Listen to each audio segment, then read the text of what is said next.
Breaking news! This just in for you, the viewer. In an interview with The Atlantic, Graham commented, "I would say there's a 3 in 10 chance we use the military option." And he says the number goes higher to 70% if North Koreans conduct another nuclear bomb test.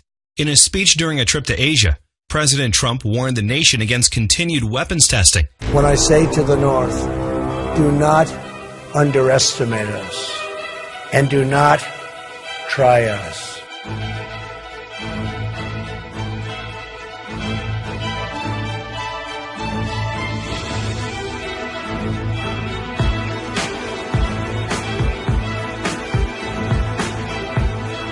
I don't want to get under closer doors. I don't want to play around with the first stage mission.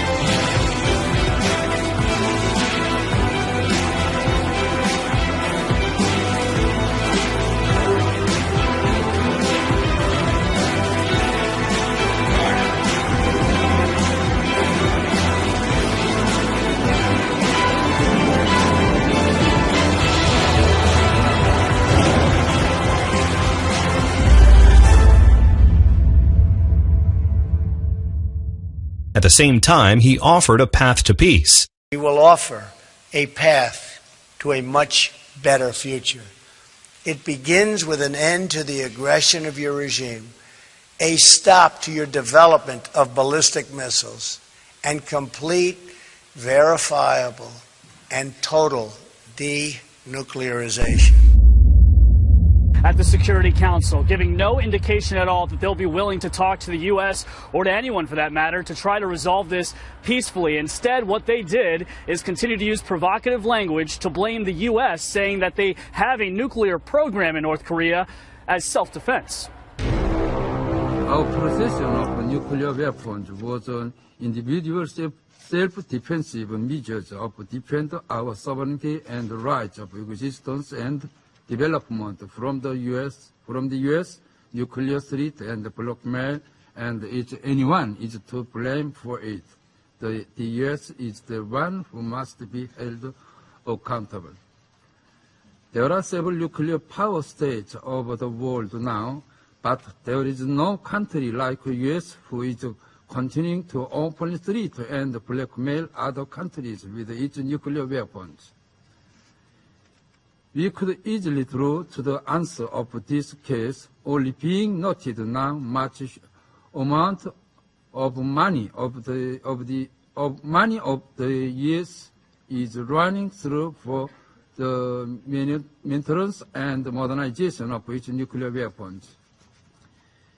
It is already well known to the outside that the U.S. has now stockpiled more than 4,000 nuclear warheads in its nuclear arsenals, deploying over 115 technical nuclear bombs over the territory of its NATO allies, and is now planning to consume of around $1 trillion for its nuclear weapons maintenance and modernization during 30 years in future.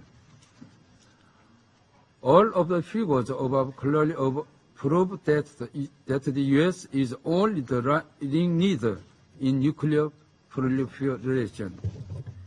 It is also disturbing to see the UN Security Council acting like a tool of the U.S. and playing to each turn instead of keeping impartiality as the lifeline in its activities through to its mission to pressure international peace and security.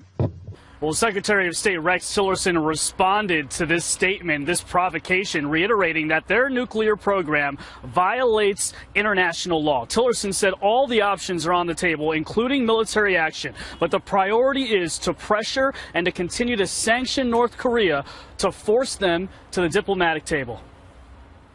The international community condemns North Korea's pursuit of a nuclear arsenal, and we will never accept a nuclear North Korea. The DPRK's unlawful acts cannot be ignored, nor can they be explained away. They alone are responsible for these tensions. They alone must take responsibility for these tensions, and they alone can solve these tensions. Tillerson made it clear, though, that the communication lines are open if North Korea is willing to walk through that door. The UN, by the way, UN Secretary General, very, very concerned that any kind of miscalculation or miscommunication can lead to an accidental conflict and escalate to a full-scale war. An American Enterprise Institute scholar and Fox News contributor, he recently wrote that President Trump should declare North Korea a ballistic no-fly zone, meaning that any attempt by the rogue regime will be met by a military strike. So will that happen?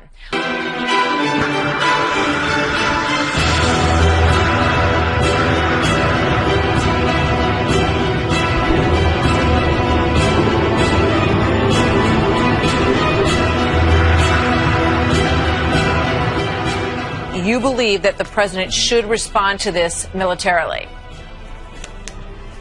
Sure. Well, I mean, here as Trace just reported, the North Koreans now have a missile that could reach Washington, D.C. potentially. So this is getting real right now. If they are able to put a miniaturized nuclear warhead on that, then they have the capability of holding Americans, every American citizen, their own nuclear hostage. So we have to decide as a country, are we okay with Kim Jong-un being able to hold all of our children hostages to nuclear blackmail?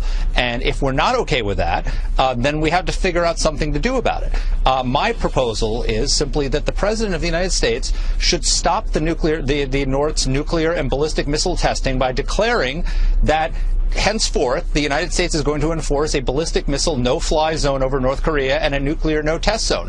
And that any time the North Koreans attempt to launch a ballistic missile, we're going to take it out. We might take it out with our missile defenses. We might take it out on the ground. If they try to take a nuclear test, we're going to take it out. And he should give them assurances that it'll be a limited strike, just like his strike in Syria was when the North Syrians violated the Obama red line and right. used chemical weapons. He just took out the base, but he didn't overthrow them. And give them that assurance that if they don't retaliate, that'll be it. But we can stop their testing, and I doubt that they would respond. Harry, you think that's a big mistake? Martha, I think that's a huge mistake, and let me tell you why. I think it's an innovative approach. I give Mark a lot of credit, and I read a lot of his stuff, and I agree with a lot of him, many things, but not this. Reason being is, let me pose a scenario. Let's say the North Koreans decide, for whatever reason, to test a nuclear weapon.